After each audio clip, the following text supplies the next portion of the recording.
Hello students, तुमच्या सगळ्यांचं खूप खूप स्वागत आहे आपल्या राम्स फार्मसी एज्युकेशन चॅनलमध्ये। आज आपण घेऊन आलो आहोत युनिट 4चा 7th chapter that is nucleic acid metabolism and genetic information transfer. या चॅप्टरचा आज आपण पार्ट 1 स्टडी करणार आहोत, ज्यामध्ये आपल्याला बघायचं आहे चॅप्टरची इंट्रोडक्शन, ज्यामध्ये आपण न्यूक्लिक ॲसिड मेटाबॉलिझम म्हणजे काय ते आपण बघणार आहोत। प्युरिन न्यूक्लिओटाइडचं बायोसिंथेसिस कसं होतं, प्युरिन सिंथेसिसचं रेग्युलेशन कसं केलं जातं, त्याचं कॅटाबॉलिझम कसं होतं, त्याचा साल्वेज पाथवे जो आहे तो कसा रन होतो बॉडीमध्ये, या सगळ्या गोष्टी आपण या पार्टमध्ये कव्हर करणार आहोत। तर तुम्हाला हा व्हिडिओ आवडला तर नक्की व्हिडिओला लाईक करा आणि चॅनलला सबस्क्राईब करा। तर आपण व्हिडिओला स्टार्ट करूया। सगळ्यात पहिल्यांदा आपण बघणार आहोत चॅप्टरचे इंट्रोडक्शन। तर सगळ्यात पहिल्यांदा न्यूक्लिक ॲसिड मेटाबॉलिझम म्हणजे काय, ज्यामध्ये न्यूक्लिक ॲसिड्स जे आहे ते काय केले जातात, बॉडीमध्ये सिंथेसाइज केले जातात किंवा डिग्रेड केले जातात। तर न्यूक्लिक ॲसिड्स जे आहे ते न्यूक्लिओटाइड्सच्या पॉलिमरपासून सिंथेसाइज्ड होतात किंवा न्यूक्लिओटाइड्सच्या व्हेरियस पॉलिमर्सपासून बनलेले असतात। तर न्यूक्लिओटाइडचं जे सिंथेसिस आहे ते एक ॲनाबॉलिक मेकॅनिझम आहे, ज्याच्यामध्ये various type of chemical reactions ज्या आहेत ऑफ फॉस्फेटची, पेंटोज शुगर अँड नायट्रोजिनस बेसची जी रिॲक्शन आहे ती इन्व्हॉल्व असते। आणि न्यूक्लिक ॲसिडचं जे बॉडीमध्ये ब्रेकडाऊन होतं त्याला काय म्हटलं जातं, कॅटाबॉलिक रिॲक्शन। आता हे जे काही न्यूक्लिओटाइड्स आहेत ज्यापासून आपले न्यूक्लिक ॲसिड सिंथेसाइज होतात ते एक टाईपचे ऑर्गॅनिक मॉलिक्युल्स असतात, जे काय करतात एक मोनोमर युनिट म्हणून बॉडीमध्ये ॲक्ट होतात for forming the nucleic acid polymers. ज्याच्यामुळे काय होतं, deoxyribonucleic acid that is DNA and ribonucleic acid जे आहे बॉडीमध्ये RNA ते काय होतात, फॉर्म होतात, both of which are essential biomolecules within all life forms on earth. तर न्यूक्लिओटाइड्स जे आहेत ते काय आहेत, building blocks of nucleic acids, ज्यांच्यापासून आपल्या बॉडीमध्ये न्यूक्लिक ॲसिड जे आहे ते काय होतात, सिंथेसाइज होतात। आणि हे जे न्यूक्लिओटाइड्स आहेत ते 3 कंपाऊंड पासून मेनली सिंथेसाइज होतात, दॅट इज नायट्रोजिनस बेस, एक 5 कार्बन शुगर दॅट इज रायबोज और डिऑक्झिरायबोज।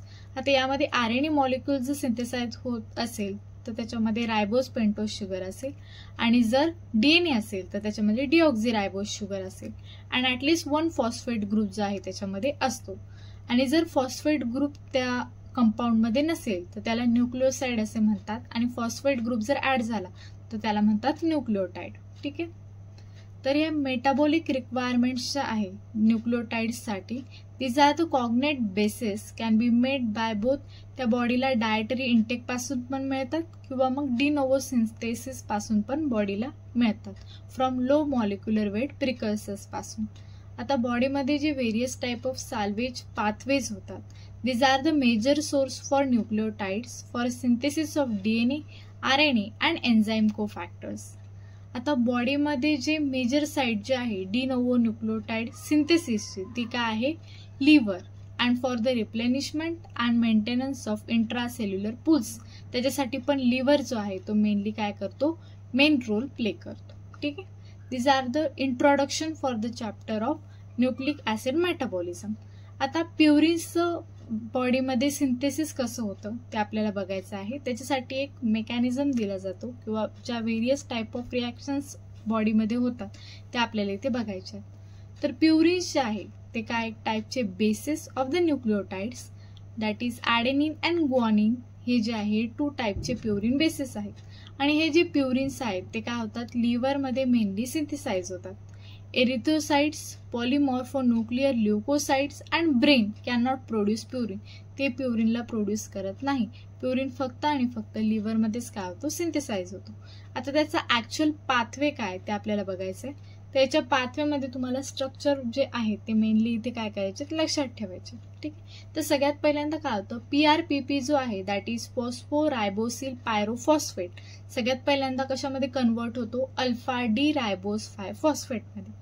आणि हा अल्फा डी रायबोज 5 फॉस्फेट जो आहे तो PRPP सिंथेटेजच्या हेल्पने पुन्हा 5 फॉस्फोरायबोसिल अल्फा पायरोफॉस्फेट कंपाऊंडमध्ये काय होणार, कन्वर्ट होणार।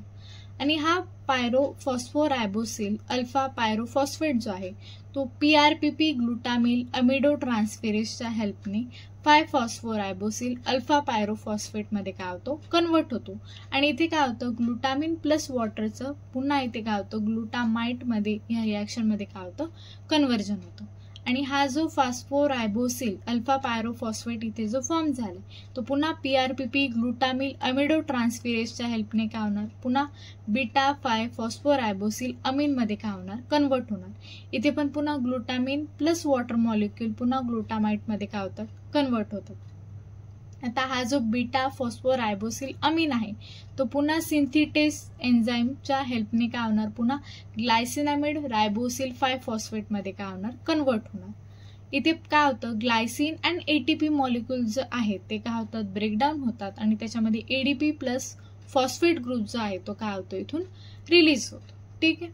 आता हे जे ग्लायसिनामाइड रायबोसिल 5-फॉस्फेटचा मॉलिक्यूल आहे तो पुन्हा फॉर्मिल ट्रान्सफिरेजच्या मदतीने पुन्हा फॉर्मिल ग्लायसिनामिड रायबोसिल 5-फॉस्फेट कंपाऊंड मध्ये काय होणार, फॉर्म होणार. आणि पुन्हा सिंथेटेसच्या हेल्पने काय होणार, फॉर्मिल ग्लायसिनामिड रायबोसिल 5-फॉस्फेट जो आहे तो फॉर्म होणार. इथे या ज्या लास्टच्या रिॲक्शन आहे त्याच्यामध्ये सगळीकडे जो सिंथेटेस एन्झाईम जो आहे तो काय करतो, कंपाऊंड्सला सिंथेसाइज करण्याचं काम करतो.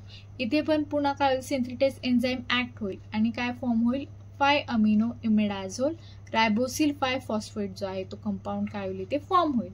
आता इथे कार्बॉक्सिलेज एन्झाईम जो आहे तो यूज केलेला आहे, त्याच्यामधून काय फॉर्म झाले, 5-अमिनो इमिडाझोल कार्बॉक्सिलेट रायबोसिल 5-फॉस्फेट कंपाऊंड फॉर्म होतो. पुन्हा सिंथेटेसच्या हेल्पने काय फॉर्म होणार, 5-अमिनो इमिडाझोल 4-सक्सिनिल कार्बोक्सामिड रायबोसिल 5-फॉस्फेट. आता 5th पोझिशनचा जो फॉस्फेट ग्रुप आहे तो इथे काय कंटिन्यू ॲज इट इज राहतो. ठीक आहे. पुन्हा ॲडेनोसक्सिनेट लाईसच्या एन्झाईमच्या हेल्पने काय होईल, पुन्हा तो कंपाऊंड जो आहे तो 5-अमिनो इमिडाझोल 4-कार्बोक्सामिड रायबोसिल 5-फॉस्फेट मध्ये कन्वर्ट होणार. आणि इथे काय होतं, फ्युमारेट मॉलिक्यूल जो आहे या रिॲक्शन मध्ये रिलीज होतो. ठीक आहे. त्याच्यानंतर पुन्हा फॉर्मिल ट्रान्सफिरेजच्या मदतीने काय होईल, इथे तो कंपाऊंड जो आहे तो 4-अमिनो इमिडाझोल 4-कार्बोक्सामिड रायबोसिल 5-फॉस्फेट मध्ये काय होणार, कन्वर्ट होणार. परत सायक्लोहायड्रोलेज जो आहे हा एन्झाईम इथे काय होतो, ऍक्ट होतो. इथून काय होतो, वॉटरचे जे मॉलिक्यूल आहेत ते रिलीज होतात आणि इनोसिन मोनोफॉस्फेट जो आहे तो इथं काय होतो, फायनली फॉर्म होतो. These are the final product of the reaction of the purine biosynthesis. ठीक आहे.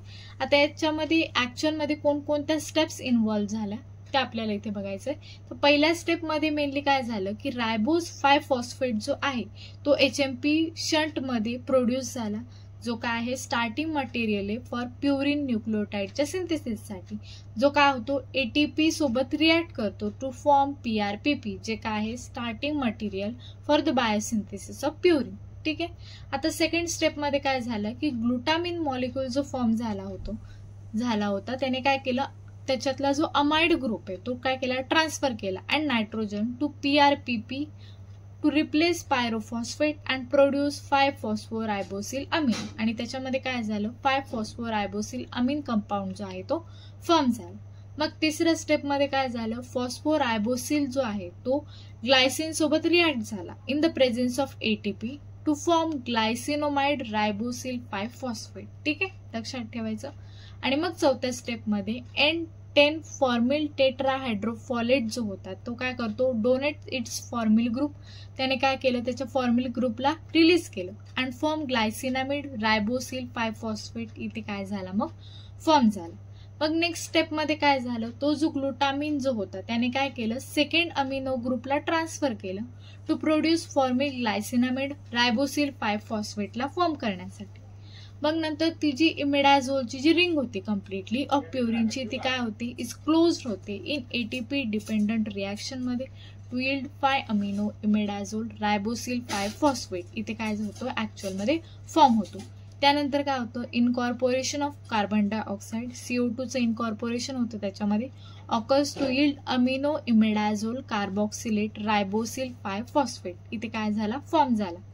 त्याच्यानंतर नेक्स्ट स्टेप मध्ये काय झालं, अस्पर्टेट मॉलिक्यूल जो फॉर्म झाला होता तो पुन्हा PDTच्या हेल्पने काय होतो, कंडेन्स होतो इन रिॲक्शन 7 म्हणजे त्याच्या प्रिव्हियस रिॲक्शन मध्ये to form amino imidazole 4 succinyl carboxamide ribosyl 1,5 phosphate जो आहे तो इथे काय होतो फायनली फॉर्म होतो.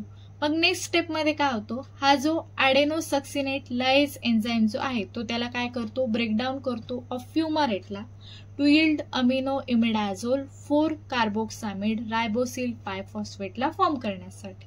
ठीक आहे. मग नेक्स्ट स्टेप मध्ये पुन्हा तो एन-टेल फॉर्मिल टेट्राहायड्रोफॉलेट जो होता तो काय करतो, त्याच्यातला एक कार्बन डोनेट करतो moiety to produce फॉर्मामिनो इमिडाझोल 4 carboxamide ribosyl 5 phosphate. मग इथे काय होतो फॉर्म होतो. आणि जी फायनल रिॲक्शन होते त्याच्यामध्ये काय होतो, सायक्लोहायड्रोलेज एन्झाईम जो आहे तो काय करतो, कॅटलाइज होतो, लीड्स टू रिंग क्लोजर, ज्याच्यामुळे काय होईल ती रिंग क्लोजर होईल आणि त्याच्यामधून जे आहे ते वॉटर मॉलिक्यूल काय होतील रिलीज होतील आणि मग तो फायनल प्रॉडक्ट जो आहे रिॲक्शनचा तो काय फॉर्म होईल. ठीक आहे. तर this are the steps which are involve in the biosynthesis of purine मध्ये काय असतात या इन्व्हॉल्व असतात. आता याच्यानंतर आपल्याला बघायचं regulation of purine nucleotide synthesis.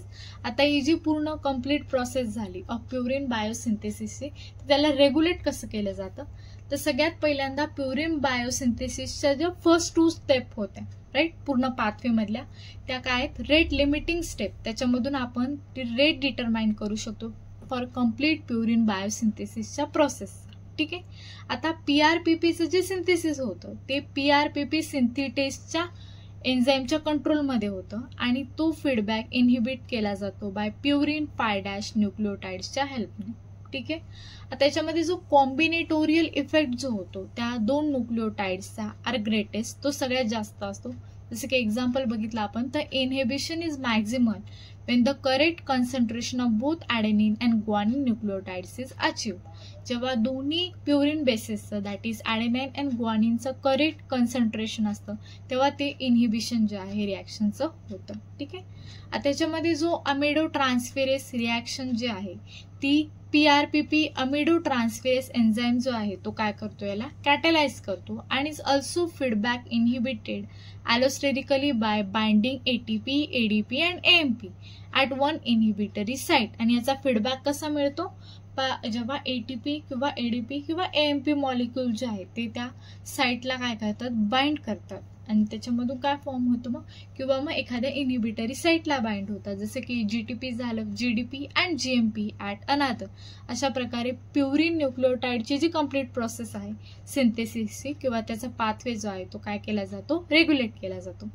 आता conversely the activity of the enzyme जी आहे ती पुन्हा स्टिम्युलेट पण केली जाते बाय पीआरपीपी च्या हेल्पने. ठीक आहे. तर प्युरिन बायोसिंथेसिस जे आहे is regulated in the branch pathways मध्ये काय केलं जातं, त्याला रेग्युलेट केलं जातं फ्रॉम आयएमपी पासून टू एएमपी पर्यंत अँड जीएमपी पर्यंत. ठीक आहे.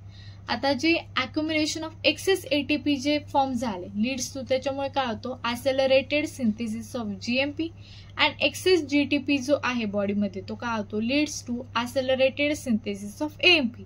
त्याच्यामध्ये काय होतं, बॉडीमध्ये जास्त अमाऊंटमध्ये एएमपीचं काय होतं सिंथेसिस होतं. ठीक आहे. ते लक्षात ठेवायचं आहे की जी होल प्रोसेस जी आहे प्युरिनच्या बायोसिंथेसिसची ती कशाच्या हेल्पने किंवा कशी रेग्युलेट केली जाते बॉडीमध्ये. ठीक आहे. आता आपण बघणार आहोत कॅटाबॉलिझम ऑफ प्युरिन न्यूक्लियोटाइड्स, म्हणजे प्युरिन न्यूक्लियोटाइड्सचं ब्रेकडाऊन झाल्यानंतर कोणते कंपाऊंड्स बॉडीमध्ये फॉर्म होतात. ठीक आहे. तर कॅटाबॉलिझम जे आहे प्युरिन न्यूक्लियोटाइड्सचं leads ultimately to the production of, त्याच्यामुळे काय होतं बॉडीमध्ये युरिक ऍसिडचं फॉर्म होतं आणि हा जो युरिक ऍसिड जो आहे तो इनसॉल्युबल असतो in nature and is excreted in the urine आणि युरिन थ्रू त्याला काय केलं जातं बॉडीमधून एक्सक्रीट केलं जातं. युरिक ऍसिडचं एक्सक्रिशन किंवा पुन्हा जे रिअब्झॉर्प्शन होतं ते कशामध्ये होतं, किडनीच्या प्रॉक्सिमल ट्युब्युल्समध्ये होतं. ठीक आहे. आणि युरिक ऍसिडची ज्या लेवल आहेत त्या जर इलेव्हेट झाल्या, ठीक आहे, कमी जास्त झाली त्याच्यामुळे काय होतं बॉडीमध्ये युरेट क्रिस्टल्स जे आहेत ते फॉर्म होतात किंवा त्यांचं प्रेसिपिटेशन होतं with monosodium urate crystals being the most commonly occurring in the synovial fluids of the joints. आणि ते बॉडीच्या जे सिनोवियल फ्लुइड्स आहेत जॉईंट्स मधले त्याच्यामध्ये काय होतात, अॅक्युमुलेट होतात.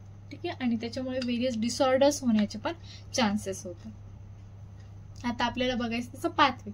तर इथे काय मेन कंपाऊंड आहे, ठीक आहे, तो AMP डिॲमिनेज थ्रू काय करतो, ट्रान्सफर होतो. आता हा जो कंपाऊंड आहे तो काय होतो, न्यूक्लिओटाइडेसच्या प्रेझेन्समध्ये ॲडेनोसिन मध्ये कन्वर्ट होणार. पुन्हा ॲडेनोसिन जो आहे तो ॲडेनोसिन डिॲमिनेजच्या प्रेझेन्समध्ये इनोसिन मध्ये कन्वर्ट होणार. हा जो इनोसिन आहे तो प्युरिन न्यूक्लिओटाइड फॉस्फोरायलेसच्या प्रेझेन्समध्ये हायपोझॅन्थिन मध्ये कन्वर्ट होणार. आता हायपोझॅन्थिन जो आहे तो पुन्हा झॅन्थिन ऑक्सिडेजच्या प्रेझेन्समध्ये झॅन्थिन मध्ये कन्वर्ट होणार, ठीक आहे. आणि इकडून काय होईल, हा ग्वानोसिन जो आहे तो पुन्हा ग्वानोसिन डिॲमिनेजच्या प्रेझेन्समध्ये झॅन्थिन मध्ये कन्वर्ट होणार. आणि हा अल्टिमेटली जो झॅन्थिन मॉलिक्यूल आहे तो झॅन्थिन ऑक्सिडेजच्या प्रेझेन्समध्ये युरिक ऍसिड मध्ये कन्वर्ट होणार, जे प्युरिनच्या कॅटाबॉलिझममुळे बॉडीमध्ये काय होतात, ॲक्युम्युलेट होतात, ठीक आहे. This are the pathway. लक्षात ठेवायचे व्हेरियस कंपाऊंड्स त्यांच्यामुळे काय होतं, त्यांचं ब्रेकडाऊन होतं प्युरिन बेसिसमुळे, ठीक आहे. आणि त्या ब्रेकडाऊनमुळे बॉडीमध्ये युरिक ऍसिड जे आहे ते काय होतं, फॉर्म होतं, ठीक आहे. इथे शॉर्टमध्ये तो पाथवे दाखवलाय. तर GMP मॉलिक्यूल जो आहे सगळ्यात पहिल्यांदा काय होतं, ग्वानोसिन मध्ये कन्वर्ट होणार. पुन्हा हा ग्वानोसिन मॉलिक्यूल जो आहे तो ग्वानिन मध्ये कन्वर्ट होणार. हा ग्वानिन जो आहे पुन्हा HGPRTच्या हेल्पने काय होईल, GMP मध्ये कन्वर्ट होईल. आणि उरलेला जो ग्वानिन आहे तो झॅन्थिन मध्ये कन्वर्ट होणार. हा झॅन्थिन पुन्हा झॅन्थिन ऑक्सिडेजच्या प्रेझेन्समध्ये युरिक ऍसिड मध्ये काय होणार, कन्वर्ट, ठीक आहे. आता हा जो HGPRT आहे तो पुन्हा IMP मध्ये पण कन्वर्ट होणार. हा IMP जो आहे तो इनोसिन मध्ये कन्वर्ट होणार. इनोसिन हायपोझॅन्थिन मध्ये, हायपोझॅन्थिन पुन्हा झॅन्थिन ऑक्सिडेजच्या प्रेझेन्समध्ये कन्वर्ट होणार झॅन्थिन मध्ये.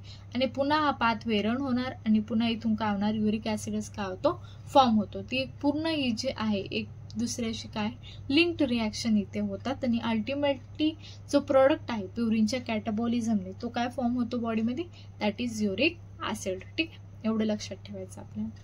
आता नेक्स्ट आपण बघणार आहोत साल्वेज पाथवेज फॉर प्युरिन न्यूक्लिओटाइड्स, की प्युरिन न्यूक्लिओटाइड्स फॉर्म होताना त्याचा पाथवे रन कसा होतो, that is the salvage pathways, ठीक आहे.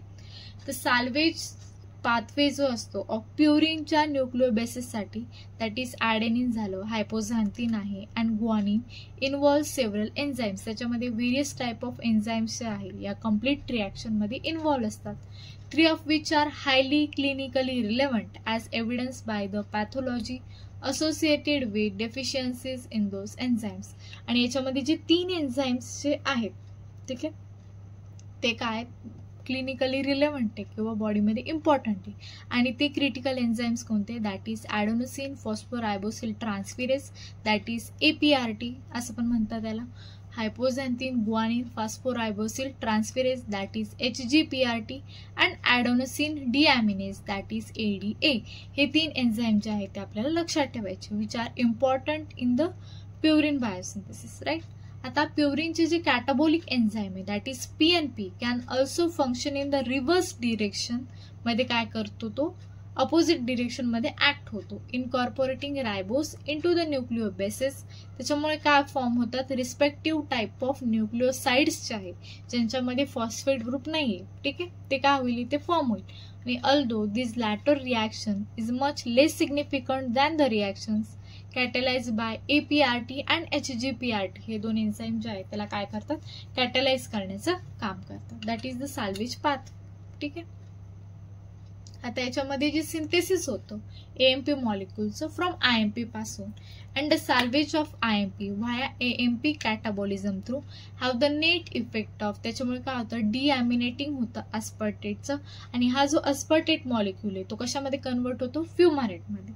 या पूर्ण प्रोसेस जी आहे त्यालाच काय म्हटलं जातं, प्युरिन न्यूक्लिओटाइड सायकल, ठीक आहे. आणि ही सायकल जी आहे ती मसल सेलसाठी व्हेरी इम्पॉर्टंट असते, की ती कशामध्ये मेनली रन होते, मसल सेल्स, ठीक आहे. That is the salvage pathway for purine nucleotides, जी काय त्याच्यासाठी इम्पॉर्टंट, ठीक आहे. तिथे आपण त्याचा मेकॅनिझम बघू शकतो, की सगळ्यात पहिल्यांदा काय होतं, AMP जो आहे तो IMP मध्ये कन्वर्ट होणार in the presence of AMP डिॲमिनेज. त्याच्यामध्ये काय होतं, वॉटर मॉलिक्यूल जो आहे तो अमोनियामध्ये दॅट इज NH3 मध्ये काय होतो, कन्वर्ट होतो. पुन्हा हा IMP मॉलिक्यूल जो आहे तो ॲडेनिलोसक्सिनेट मध्ये काय होणार, कन्वर्ट होणार in the presence of adenylosuccinate synthetase, ठीक आहे, त्याच्यामध्ये कन्वर्ट होणार. इथे ॲस्पार्टेट मॉलिक्यूल जो आहे तो पुन्हा इनऑर्गॅनिक फॉस्फेटमध्ये कन्वर्ट होणार आणि इथे जीटीपी मॉलिक्यूल जो आहे तो काय होतो जीडीपी मध्ये पण कन्वर्ट होतो. आता हा जो ॲडेनिलोसक्सिनेट मॉलिक्यूल आहे तो पुन्हा कशामध्ये कन्वर्ट होणार एएमपी मध्ये in the presence of adenylosuccinate लयसच्या प्रेझेन्स मध्ये आणि इथून काय होतो फ्युमारेट मॉलिक्यूल जो आहे तो काय होतो रिलीज होतो. ठीक आहे, तर एवढं आपल्याला शॉर्ट मध्ये काय करायचं आहे साल्वेज पाथवे जो आहे प्युरिन न्यूक्लियोटाइडचा तो या रिॲक्शन थ्रू काय करायचं आहे लक्षात ठेवायचं. ठीक आहे, तर आपण आतापर्यंत या व्हिडिओमध्ये काय बघितलं सगळ्यात पहिल्यांदा what is nucleic acid metabolism आणि न्यूक्लिक ऍसिड मेटाबॉलिझम मध्ये न्यूक्लिक ऍसिडचं सिंथेसिस कसं होतं डिग्रेडेशन कसं होतं ते आपण बघितलं. त्यानंतर प्युरिन बायोसिंथेसिसच्या वेरियस स्टेप्स अँड रिॲक्शन्स कशा होतात ते बघितलं. त्याच्यानंतर त्याचं कॅटाबॉलिझम नंतर बॉडीमध्ये कोणता प्रोडक्ट फॉर्म होतो किंवा त्या रिॲक्शनला रेग्युलेट कसं केलं जातं. ठीक आहे, तर इथे आपण प्युरिन बायोसिंथेसिस बद्दल डिटेलमध्ये स्टडी केला. तर याच्या प्युरिन बायोसिंथेसिसवर आपल्याला मेनली सेमिस्टरसाठी 10 मार्क्सचा क्वेश्चन जो आहे तो मेनली विचारला जातो किंवा मग 5 मार्क्ससाठी नोट्स पण येऊ शकते. ठीक आहे, तुम्हाला याच्यामध्ये काही डाऊट आला काही समजलं नसेल तर नक्की तुम्ही कमेंट बॉक्समध्ये विचारा. ठीक आहे, तुम्हाला काही हवं असेल किंवा याच्या नोट्स हव्या असतील तर तेही तुम्ही कमेंट बॉक्समध्ये विचारू शकता. ठीक आहे, तुम्हाला हा व्हिडिओ आवडला तर नक्की व्हिडिओला लाईक करा, चॅनलला सबस्क्राईब करा आणि आपल्या चॅनलसोबत जोडून राहा. Thank you so much students.